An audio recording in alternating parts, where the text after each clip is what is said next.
Hello everyone, कैसे हैं आप सब। एक बार पुनः से कोचिंग क्लासेस पर स्वागत है। उम्मीद करता हूं आप सब अच्छे होंगे, मस्त होंगे, बेहतर होंगे, आपकी पढ़ाई बेहतर चल रही होगी। क्लास 12 फिजिक्स एनसीईआरटी में चैप्टर नंबर 8 चल रहा बच्चों, विद्युत चुम्बकीय तरंग। और आज बात करेंगे विद्युत चुम्बकीय तरंग में जैसे रेडियो तरंग, सूक्ष्म तरंग, अवरक्त तरंग, दृश्य प्रकाश तरंग, पराबैंगनी तरंग, एक्स किरणें, गामा किरणें। इनको चाहता तो अलग अलग वीडियो के माध्यम से आपको अलग अलग लेक्चर प्रोवाइड कर सकता था, लेकिन बच्चों पूरा का पूरा मैराथन क्लास है कुल मिलाकर के। और यहां से ऑब्जेक्टिव क्वेश्चन पूछा जाता है कई बार, और कई बार 2 नंबर के क्वेश्चन पूछे जाते हैं, तो काफी महत्वपूर्ण है। वीडियो को अंत तक जरूर देखिएगा, क्योंकि बच्चों आप लोगों ने विद्युत चुम्बकीय तरंग की परिभाषा पढ़े होंगे कि भाई साहब जब कोई आवेश कंपन करता है, दोलन करता है, तो विद्युत क्षेत्र और चुंबकीय क्षेत्र दोनों उत्पन्न होते हैं। और विद्युत क्षेत्र चुंबकीय क्षेत्र दोलन करते हुए परस्पर लंबवत आगे की ओर बढ़ते हैं, तो उस तरंग को विद्युत चुम्बकीय तरंग कहा गया। अब यह माना गया कि भाई साहब अलग अलग आवेश से अलग अलग तरंगदैर्ध्य वाले भी तरंगे उत्पन्न हो सकती हैं, या अलग अलग आवृत्ति परास वाले जो तरंग उत्पन्न हो सकती हैं, तो फिर उनको अलग अलग नाम दे दिया गया। आवृत्ति परास के आधार पर अलग अलग नाम दे दिया गया, जैसे रेडियो तरंग हो गए, सूक्ष्म तरंग हो गए, अवरक्त तरंग, दृश्य प्रकाश तरंग, पराबैंगनी तरंग। ठीक है बच्चों, एक्स किरणें, गामा किरणें, इनका अलग अलग तरंगदैर्ध्य के आधार पर, आवृत्ति परास के आधार पर इनका नाम दे दिया गया, जिसके बारे में आज आप लोग सीखोगे। इनके आविष्कारक के बारे में, है ना, कि कौन आविष्कार किए हुए रेडियो तरंग के लिए, और किसने आविष्कार किया सूक्ष्म तरंगों के लिए, विलियम हर्शेल के द्वारा क्या कौन से तरंग बताया गया। तो ये सारा चीज आज क्लियर कर लेंगे, लेकिन वीडियो को अंत तक देखेगा। और जिन बच्चों के पास प्रॉपर नोट्स नहीं है, क्योंकि भाई साहब लेक्चर के साथ साथ नोट्स भी आपके पास प्रॉपर रूप से होना चाहिए, तो आपको नोट्स लेना जरूरी है। कांटेक्ट नंबर है 9685299149, 9685299149। आप लोग नोट्स जरूर ले लें ताकि प्रॉपर तैयारी हो सके। चलिए शुरू करते हैं बच्चों। सबसे पहले बात करेंगे तरंगदैर्ध्य परास के बारे में, और आप लोग भी 1-2 बार जब आप कॉपी में लिखोगे और किस तरीके से लिखना है आपको बताऊंगा। तो बच्चों यदि हम मीटर में बात करें, तो पहला जो आपका रेडियो तरंग, यहां पर देखो बच्चों, रेडियो तरंग, सूक्ष्म तरंग, अवरक्त तरंग, दृश्य प्रकाश, पराबैंगनी, एक्स किरण, गामा किरण, ये आपके बच्चों तरंगदैर्ध्य के घटते हुए क्रम है। मतलब सबसे ज्यादा इसका है, फिर कम, फिर कम, फिर कम, फिर कम, ये आगे घटते जा रहा है। तो तरंगदैर्ध्य के घटते हुए क्रम ये आपको याद रखना पड़ेगा। और बच्चों यदि आवृत्ति का बढ़ता हुआ क्रम देखोगे, तो फिर ये आपका बढ़ता हुआ क्रम हो जाएगा, क्योंकि सबसे कम आवृत्ति इसकी होती है और सबसे ज्यादा आवृत्ति गामा किरण की होती है।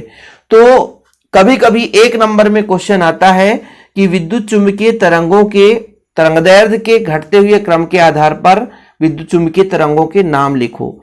तो आपका जो विद्युत चुम्बकीय तरंग है बच्चों, सबसे ज्यादा रेडियो तरंग का होता है और सबसे कम गामा किरणों का होता है। तो ये तरंगदैर्ध्य के आधार पर घटता हुआ क्रम है, और बच्चों परास के आधार पर बढ़ता हुआ क्रम है। ठीक है, रेडियो तरंग, सूक्ष्म तरंग, अवरक्त तरंग, दृश्य प्रकाश, पराबैंगनी, एक्स किरणें, गामा किरणें। तरंगदैर्ध्य धीरे धीरे करके एक एक करके समझेंगे बच्चों, और कुछ जहां पे लॉजिक लग जाएगा वहां पे लॉजिक भी लगाएंगे। लगभग ये होता है बच्चों 6 × 10⁻² मीटर से ये मीटर है, याद रखिएगा, 0.3 मीटर के बीच में इतना ही होता है इसका रेडियो तरंग का। ठीक है बच्चों, ठीक, कोई दिक्कत तो नहीं है। मतलब 0.1 मीटर से अधिक ही होता है, देख लो ना, ये 0.3 मीटर के बीच, यानी 0.1 मीटर से अधिक ही होता है, याद रखिएगा बच्चों। ठीक, अब बच्चों यहां पर 0.3 मीटर के बीच में है, तो अब इससे कम ही होगा, ये क्लियर है। और मैंने आपको ब्रैकेट में यहां पर लिख देता हूं कि 0.1 मीटर से अधिक, 0.1 मीटर से अधिक रहेगा किसका तरंगदैर्ध्य बच्चों, रेडियो तरंग का। तो सूक्ष्म तरंग जो होगा, तो भाई साहब 0.1, ठीक है, 0.1 से ही होगा। तो 0.1 मीटर से बच्चों आपका हो जाएगा 1 mm तक, यानी मिलीमीटर तक। ठीक है बच्चों, मिलीमीटर तक। तो ये तो सिंपल है कि 0.1 से अधिक तरंगदैर्ध्य किसका है, रेडियो तरंग का। ठीक है, 0.1 से 6 × 10⁻² मीटर तक, फिर उससे कम ही होगा बच्चों।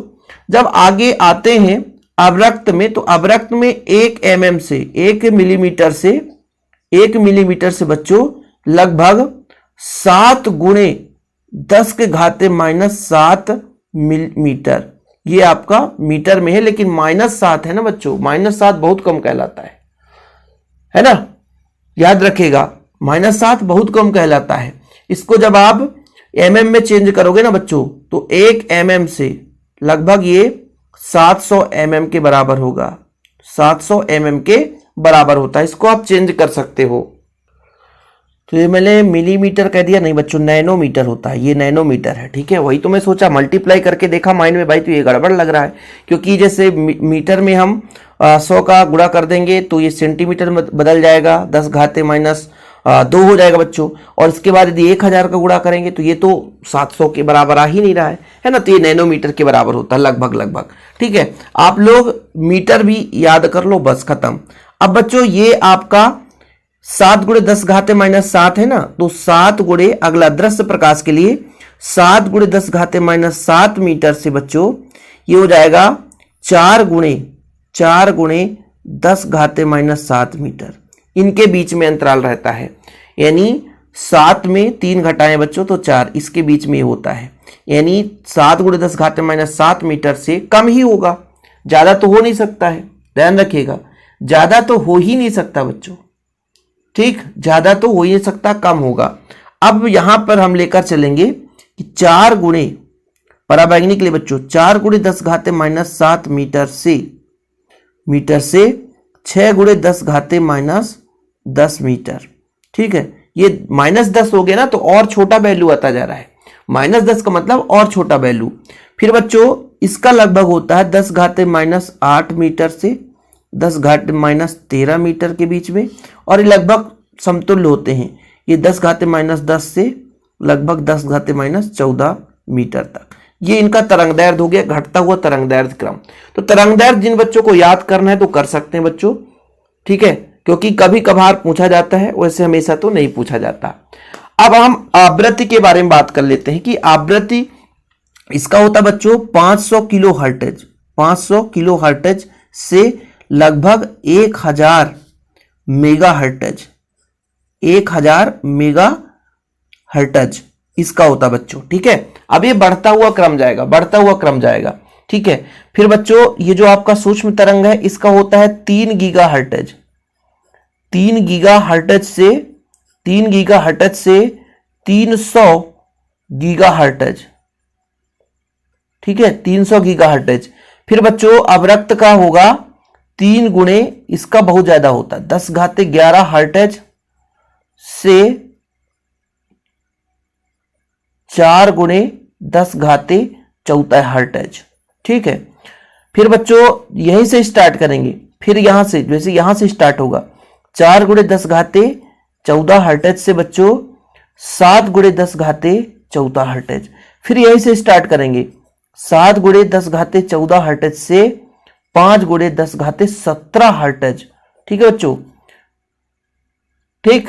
और हर्ट्ज को HZ से दर्शाते हैं, तो आप कंफ्यूज मत होना, ठीक। फिर यहां पे 5 गुणे लेकर चलेंगे तो आंसर सही नहीं आएगा, हमारा एक्स किरण का होता है 3 गुणे 10 घाते 17 हर्ट्ज, ठीक है, से बच्चों इसका होता है 3 गुणे 10 घाते 21 हर्ट्ज। फिर बच्चों इसका लगभग होता है 3 गुणे 10 घाते 18 से 3 गुणे 10 घाते 22 हर्ट्ज। ये इनकी क्या है बच्चों, आवृत्ति है। तो आवृत्ति जिन बच्चों को याद करना तो कर सकते हैं, बाकी आवृत्ति बहुत कम बार पूछा गया है, लेकिन भाई इन्हीं आवृत्तियों के आधार पर इनको वर्गीकृत किया गया है। अब कौन बताएगा भाई रेडियो तरंग की खोज किसने की? तो रेडियो तरंग की खोज मार्कोनी साहब ने की। इसका बच्चों रेडियो तरंग की खोज किसने की? मार्कोनी ने की। आप लोग इसका एक चार्ट बना लेना, ठीक है। किसने की बच्चों? मार्कोनी ने की थी, ठीक है। रेडियो तरंग की खोज किसने की? मार्कोनी ने की। कब की? 1899 में। कब की बच्चों? 1899 में। फिर सूक्ष्म तरंग की खोज किसने की? तो हर्ट्ज ने की थी। किसने भी की बच्चों? हर्ट्ज ने। कब की? तो सन 1888 में। मेरे साथ आप लोग यदि दोहराओगे भी तो आपको याद हो जाएगा, 2 बार 3 बार, है ना। फिर बच्चों आपका अवरक्त तरंग है। अवरक्त तरंग की खोज किसने की? विलियम हर्शेल ने की। विलियम हर्शेल ने की, ठीक है। विलियम हर्सेल ने की। कब की थी बच्चों? ये 1800 के आसपास में किए थे। ठीक है। दृश्य प्रकाश की खोज किसने की? तो न्यूटन ने की। किसने की बच्चों? न्यूटन ने। कब? 1666 में न्यूटन ने की थी। पराबैंगनी है बच्चों, पराबैंगनी किरणों की खोज किसने की? रिटर ने। रिटर नामक वैज्ञानिक ने किया 1801 में। फिर बच्चों आपका एक्स किरण है, एक्स किरण का रोंटजन, रोंटजन ने किया था। कब? 1895 में। फिर आपका गामा किरण बच्चों Henry Becquerel, Henry Becquerel, Henry Becquerel कब किए थे बच्चों? तो सन 1896 में। ये आगे आपके 12th क्लास के बाद में भी काम आएगा भाई। रेडियो तरंग की खोज किसने की? रिपीट करो, मार्कोनी ने। सूक्ष्म तरंग हर्ट्ज ने। अवरक्त तरंग विलियम हर्सेल ने। दृश्य प्रकाश न्यूटन ने। पराबैंगनी रिटर ने। एक्स किरण रोंटजन ने। गामा किरण हेनरी बैकुरल ने। फिर बच्चों एक बार देखो, यहां सब्जेक्टिव क्वेश्चन पूछा जाता है। ठीक है। रेडियो तरंग की खोज किसने की? मार्कोनी ने। सूक्ष्म तरंग हर्ट्ज ने। अवरक्त तरंग विलियम हर्सेल ने। दृश्य प्रकाश न्यूटन। पराबैंगनी, पराबैंगनी बच्चों किसने की? रिटर ने। एक्स किरण किसने? रोंटजन ने। गामा किरण किसने की? हेनरी बैकुरल ने। ठीक है बच्चों, कोई दिक्कत तो नहीं है। आप लोगों का लगभग ये कंप्लीट भी होता चल रहा है। बाकी आपको नोट्स में सारा चीज मिल ही जाएगा, कोई दिक्कत है नहीं। नोट्स में सारा चीज अवेलेबल है। जिन बच्चों ने नहीं लिया तो कांटेक्ट नंबर लिख लो भाई, 96 85 29 91 49। ठीक है, कोई दिक्कत तो नहीं है। चलिए, कई सारे ऑब्जेक्टिव अभी इसी चार्ट में कंप्लीट करूंगा, बिल्कुल निश्चिंत रहें। ठीक, कोई दिक्कत तो नहीं, यहां तक सब कुछ बढ़िया है बच्चों। जो प्रमुख गुण प्रकाश विद्युत प्रभाव का है वो किन तरंगों के द्वारा होता है? तो प्रकाश विद्युत प्रभाव पराबैंगनी तरंग के द्वारा होता है। कई बार ऑब्जेक्टिव क्वेश्चन पूछा गया है। ठीक है। सबसे ज्यादा उच्च विभेदन क्षमता किसकी होती है बच्चों? तो ये जो आपका गामा किरण है इसकी सबसे ज्यादा विभेदन क्षमता होती है। विभेदन क्षमता सबसे ज्यादा किसकी होती है? गामा किरण की। तरंगदैर्घ्य का ये घटता हुआ क्रम है बच्चों, और जिसका तरंगदैर्घ्य सबसे कम है, तरंगदैर्घ्य सबसे कम है, उसकी भेदन क्षमता उतनी अधिक, ये बोला गया है। भेदन क्षमता उच्च होती है। नोट कर लेना, कई बार ऑब्जेक्टिव क्वेश्चन पूछा गया है किस तरंग का भेदन क्षमता सबसे ज्यादा उच्च होती है बच्चों? तो आपको याद रखना है गामा किरण की। कौन सा तरंग है जो प्रकाश विद्युत प्रभाव दर्शाता है? वो है बच्चों पराबैंगनी तरंग की। ऊष्मी प्रभाव का गुण किसमें पाया जाता है बच्चों? तो आपका अवरक्त तरंग है। ऊष्मी प्रभाव का गुण पाया जाता है। किसका बच्चों? ऊष्मी प्रभाव का गुण पाया जाता है। ठीक है, कोई दिक्कत तो नहीं है, यहां तक क्लियर। 3-4 ऑब्जेक्टिव कंप्लीट है। अब बच्चों रेडियो संचार और टेलीविजन में किन तरंगों का प्रयोग किया जाता है? जो ऑब्जेक्टिव पूछा गया है मैं उसी की बात करता हूं, अलग से मैं अभी यहां पे ऐड नहीं कर रहा हूं।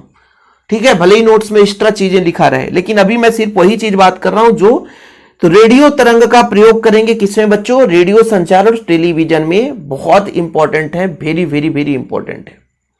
ठीक है बच्चों, माइक्रोवेव ओवन और दूर संचार रडार, इसमें कौन से तरंग यूज होते हैं बच्चों? तो होते सूक्ष्म तरंग। Very very very important objective question यहां से बना है, याद कर लेना कि रडार प्रणाली में, दूर संचार, माइक्रोवेव ओवन में सूक्ष्म तरंगों का प्रयोग किया जाता है। फिर से समझना बच्चों, रेडियो संचार टेलीविजन में किन तरंगों का प्रयोग किया जाता है? तो रेडियो संचार टेलीविजन में रेडियो तरंग का प्रयोग किया जाता है। रेडियो संचार टेलीविजन में किन तरंग का प्रयोग किया जाता है? तो बच्चों रेडियो तरंग का प्रयोग किया जाता है। रडार प्रणाली, दूर संचार, माइक्रोवेव ओवन में किस तरंग का प्रयोग किया जाता है? तो सूक्ष्म तरंग का प्रयोग किया जाता है बच्चों। किसका? सूक्ष्म तरंग का। यहां पर मैं टाइम पास नहीं कर रहा हूं, ऑब्जेक्टिव क्वेश्चन यहां से पूछे जाते हैं। कोहरा में भी बच्चों अंधेरे में किन तरंगों का प्रयोग किया जाता है? जैसे मान लीजिए अंधेरा है तो फिर वहां पे कौन सा तरंग हो जो उसको भेद करके आगे जाएगा? तो वह बच्चों आपका अवरक्त तरंग है। अवरक्त तरंग एक ऐसा तरंग है जो कि अंधेरे में भी, ठीक है, आगे बढ़ जाता है। कोई दिक्कत तो नहीं बच्चों। बाकी दृश्य प्रकाश तो नॉर्मल है, इसका कभी ऑब्जेक्टिव क्वेश्चन नहीं पूछा गया है। किसी भी वस्तु को देखना है तो दृश्य प्रकाश का प्रयोग करते हैं।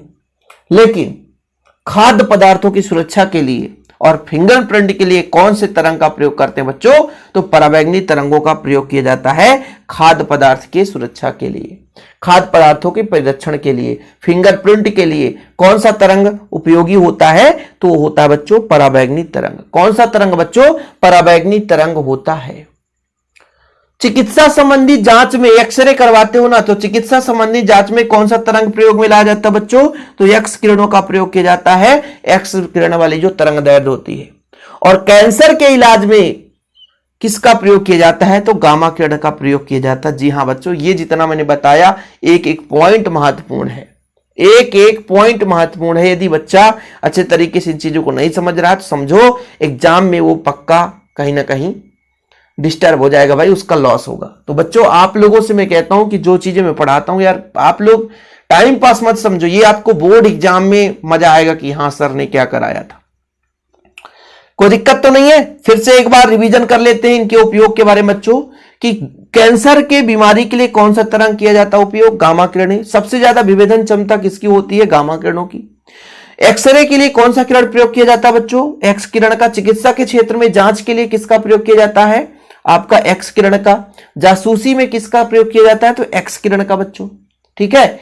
फिंगरप्रिंट और खाद्य पदार्थों के परिरक्षण के लिए आपका पराबैंगनी हो जाता है बच्चों।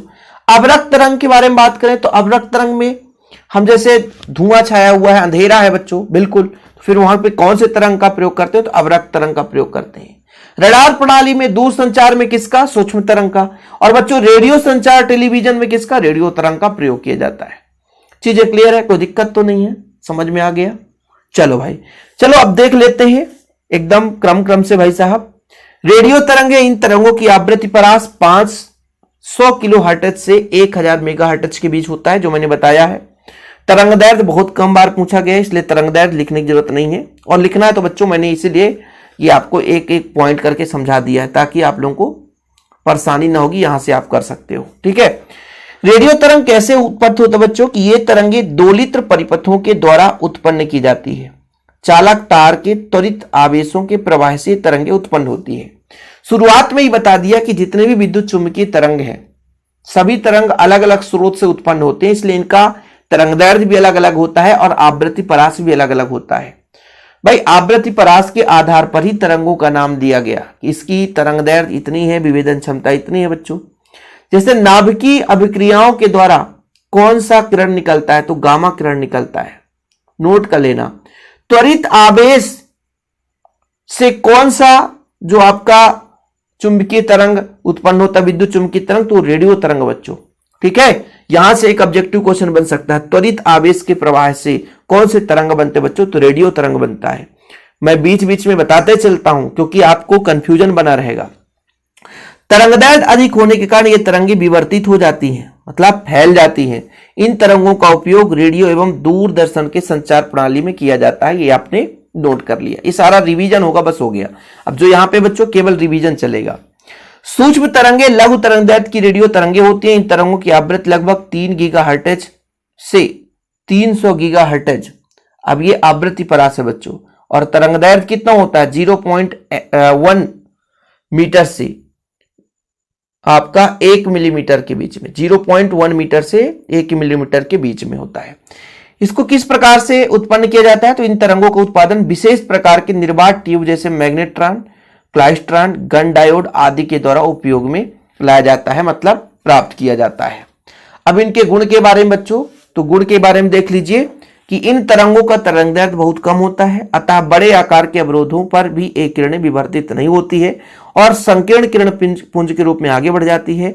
इस प्रकार इन तरंगों का बिना फैलाव के एक विशेष दिशा में भेजा जा सकता है। इसलिए बच्चों इसका रडार प्रणाली में प्रयोग करते हैं, दूर संचार में इसका प्रयोग किया जाता है, ठीक है। सूक्ष्म तरंगों का प्रयोग रडार प्रणाली और दूर संचार में, माइक्रोवेव ओवन में खाद्य पदार्थों को गर्म करने के लिए इनका प्रयोग किया जाता है बच्चों। याद करिएगा, उपयोग से ऑब्जेक्टिव क्वेश्चन पूछा जाता है आपसे। आवृत्ति और तरंगदैर्ध्य ना भी बनेगा तो चलेगा, आवृत्ति और तरंगदैर्ध्य ना भी बनेगा तो भी चलेगा, लेकिन बच्चों आपको पता होना चाहिए इसका उपयोग। सबसे ज्यादा महत्वपूर्ण उपयोग, इसकी खोज किसने की? ठीक है, बताओ अवरक्त तरंग की खोज किसने की? अवरक्त तरंग की खोज किसने की बच्चों? अभी बताया था ना, अवरक्त तरंग की विलियम हर्शल ने की थी। रेडियो तरंग की खोज किसने की? मार्कोनी ने। सूक्ष्म तरंग की खोज किसने की? हर्ट्ज ने। अवरक्त तरंग की खोज किसने की? विलियम हर्शल ने। दृश्य प्रकाश तरंग की खोज किसने की बच्चों? न्यूटन ने। पराबैंगनी तरंग रिटर ने। एक्स किरण रोंटजन ने। गामा किरण हेनरी बैक्यूरेल ने। उत्पत्ति कैसी होती है अवरक्त तरंग की? कि ये तरंग पिंडों एवं अणुओं से उत्पन्न होती है। इन तरंगों की ऊष्मी तरंग भी कहते हैं, क्योंकि भाई साहब इसमें बताया था ना ऊष्मी प्रभाव दर्शाता है। ऐसा कौन सा विद्युत चुंबकीय तरंग है जो ऊष्मी प्रभाव दर्शाता है? वो आपको बच्चों अवरक्त तरंग है। देखो मक्खी भी आती है पढ़नी, भैया दब जाओगे मर जाओगे, फिर बच्चे बोलेंगे सर आप हंटर हो। ठीक है, एक बार एक चींटी हाथ से दब गई, ठीक है, पैर के नीचे दब जाती तो कोई नहीं देखता, वीडियो में दब गई तो लोग बोले सर आप हंटर हो, आप बुरे हो, आपसे हम नहीं पढ़ेंगे। पर कर कह सकते हैं, वो तो दब गई, अब क्या कर सकते हैं। ऐसे देखो बार बार परेशान कर रही है, पढ़ाते समय बार बार, क्या बात है भाई, परेशान मत करो यार। देखो मक्खी मोबाइल में बैठी कैमरा में बैठ जाती है कभी कभी। चलो भैया कोई दिक्कत नहीं है, ऊष्मीय प्रभाव दर्शाती है अवरक्त किरणें, है ना, क्योंकि ये तरंगे पदार्थों पर आपतित होती है तो पदार्थों के अणु इन तरंगों को अवशोषित कर लेते हैं, जिससे उनकी गतिज ऊर्जा बढ़ जाती है और पदार्थ गर्म हो जाता है। सिंपल है। ऊष्मा कब उत्पन्न होगा? जब कोई ना कोई एनर्जी ग्रहण करेगा तभी।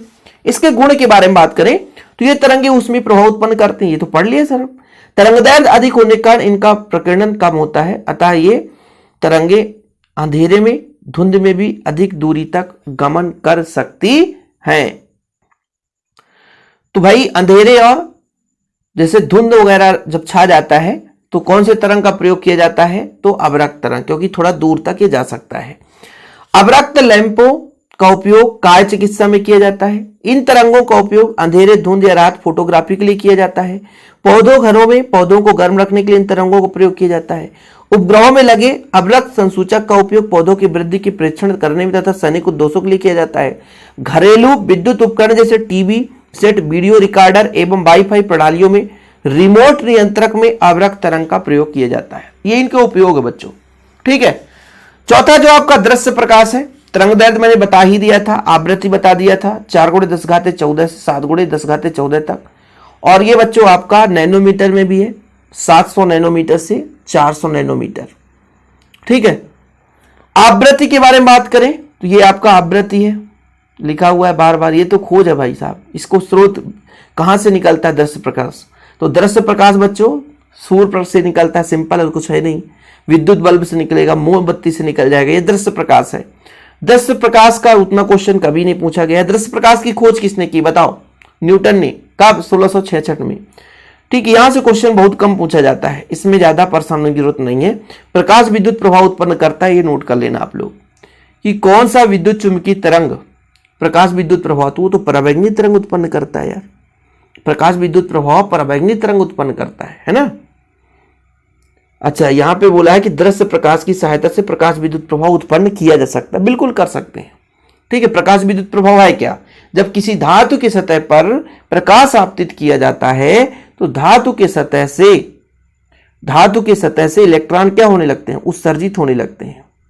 ठीक है, धातु के सतह से इलेक्ट्रॉन उत्सर्जित होने लगते हैं, यह कहलाता है बच्चों प्रकाश विद्युत प्रभाव। कुछ समझे आप कि जब किसी धातु के सतह पर उचित आवृत्ति की प्रकाश डाली जाती है तो धातु की सतह से क्या उत्सर्जित होने लगते हैं? इलेक्ट्रॉन उत्सर्जित होने लगते हैं। ठीक है, यह कहलाता बच्चों प्रकाश विद्युत प्रभाव।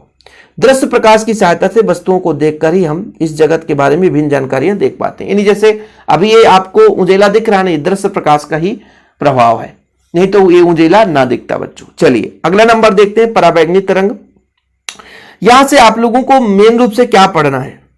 मेन रूप से इसका पॉइंट पढ़ना है कि इसका उपयोग कहां किया जाता है, ये कौन सा गुण उत्पन्न करता है, इसकी खोज किसने की। तो पराबैंगनी किरणों की खोज किसने की बच्चों? रिटर साहब ने किया था। किसने किया? रिटर साहब ने। गुण के बारे में बात करते हैं, ये तरंगे फोटोग्राफिक प्लेटों को प्रभावित करती हैं, प्रतिदीप्त उत्पन्न करती हैं, प्रकाश विद्युत प्रभाव प्रदर्शित करते हैं, गैसों को आयनित कर सकती हैं। अब देखो ऑब्जेक्टिव कैसे बनेगा। निम्न में से कौन सी तरंगे गैसों को आयनित करती हैं? तो पराबैंगनी तरंगे। निम्न में से कौन सी गैसें गैसों को आयनित करती है? कौन सी विद्युत चुंबकीय तरंग गैस को आयनित करती है? तो आप लिखोगे पराबैंगनी तरंग। क्या लिखोगे बच्चों? पराबैंगनी तरंग गैसों को आयनित करती है। ठीक है, प्रकाश विद्युत प्रभाव दृश्य प्रकाश और पराबैंगनी तरंग दोनों के द्वारा हो सकता है। फोटोग्राफिक प्लेट को प्रभावित करता है क्या? पराबैंगनी तरंग। और बच्चों सबसे ज्यादा इसका उपयोग फिंगरप्रिंट खाद्य पदार्थों के परिरक्षण में, फिंगरप्रिंट का पता लगाने में, फिंगरप्रिंट का पता लगाने में, खाद्य पदार्थों के परिरक्षण में, प्रकाश विद्युत प्रवाह उत्पन्न करने में, हीरे जवाहरात, ताजे अंडों तथा घी की शुद्धता का पता लगाने में किसका उपयोग किया जाता है? सबसे महत्वपूर्ण, घी की शुद्धता का उपयोग पता लगाने के लिए किस तरंग का प्रयोग करते हैं बच्चों? तो पराबैंगनी तरंग का प्रयोग करते हैं। Very very very very important. ठीक है, बताओ आप लोग किसका प्रयोग करेंगे हीरा जवाहरात की शुद्धता के लिए? तो भाई साहब वो पराबैंगनी तरंग है। जल शोधक में पराबैंगनी लैंपों का उपयोग जीवाणुओं को मारने में भी किया जाता है। ठीक, तो एक्स किरण के बारे में तो अब बिल्कुल सिंपल है भाई, गैसों को आयनित करता है, फोटोग्राफिक प्लेट को प्रभावित करता है, प्रतिदीप्त उत्पन्न करता है। तो एक्स किरणों की खोज किसने की? रोंटगन ने की। कब की? 1895 में। और गामा किरणों की खोज किसने की बच्चों? हेनरी बैकरल ने। तो एक्स किरण यहां पर देखिए, एक्स किरण की आवृत्ति परास 3×10⁻16 हर्ट्ज से 3×10⁻21 हर्ट्ज के बीच होता है। उत्पत्ति धात्विक लक्ष्य पर उच्च ऊर्जा के इलेक्ट्रॉनों को बौछार करने से उत्पन्न हो जाता है। ये किरणें फोटोग्राफिक प्लेट को प्रभावित करते हैं, गैसों को आयनित करते हैं, प्रतिदीप्त उत्पन्न करती हैं। और बच्चों गामा किरण से मैं क्वेश्चन बोल ही देता हूं, इसमें नहीं है। ठीक है, गामा किरण से मैं बोल देता हूं। आवृत्ति वगैरह तो मैंने बता ही दिया है, आवृत्ति में ज्यादा भटकने की जरूरत है नहीं भाई साहब। क्वेश्चन है, अवांछनीय कोशिकाओं को नष्ट करने में किसका प्रयोग किया जाता है? गामा किरणों का। ये गामा किरण बच्चों, ये आपका 10⁻−10 से 10⁻−14 मीटर तरंगदैर्घ्य परास है और 3×10⁻18 हर्ट्ज से 3×10⁻22 हर्ट्ज इसकी आवृत्ति है। देखो बच्चों, इसके 2-3 उपयोग काफी महत्वपूर्ण है। कैंसर के इलाज में किस तरंग का प्रयोग करते हैं? गामा किरणों का प्रयोग किया जाता है। अवांछनीय कोशिकाओं को नष्ट करने में किसका प्रयोग किया जाता है? गामा किरणों का प्रयोग किया जाता है। नाभिकीय संरचना का पता लगाने के लिए किसका प्रयोग किया जाता है? गामा किरण का प्रयोग किया जाता है। एथिलीन से पॉलीथीन बनाने में किस किरण का प्रयोग करते हैं बच्चों? तो गामा किरण का प्रयोग करते हैं। वेदन क्षमता सबसे ज्यादा किसकी होती है बच्चों? तो गामा किरण की होती है। सबसे ज्यादा विद्युत चुंबकीय तरंग में सबसे ज्यादा आवृत्ति परास किसकी होती है बच्चों? तो गामा किरण की होती है। सबसे कम तरंग दैर्घ्य किसकी होती है? तो गामा किरण की होती है। ये क्वेश्चन ऐसे पूछे जाते हैं। तो भाई साहब उतना ही पढ़ना है जो हर एग्जाम के पॉइंट ऑफ व्यू से इंपॉर्टेंट है। और जितना आप लोग आज सुन लिए हैं, यदि इतना मान लीजिए सुन लेंगे, इतना आप तैयार कर लेंगे, तो एग्जाम में क्वेश्चन बन ही जाएगा, भटकने की जरूरत नहीं पड़ेगी। ओके बच्चों, लेकिन हाँ भाई, चैनल पे पहली बार आए तो चैनल को सब्सक्राइब करना तो बनता है यार। और आप लोगों से गुजारिश है कि नोट्स जरूर ले लें भाई। नोट्स मात्र 100 रुपए लगते हैं बच्चों, ज्यादा चार्ज नहीं है। कांटेक्ट नंबर निकला हो, लिख लो भाई, 9685299149, 9685299149 मेरा पर्सनल नंबर है भाई। जिनको भी नोट्स लेना है तो नोट्स जरूर ले लें, प्रॉपर रूप से तैयारी करें। फिलहाल अभी के लिए इतना ही। जय हिंद, वंदे मातरम।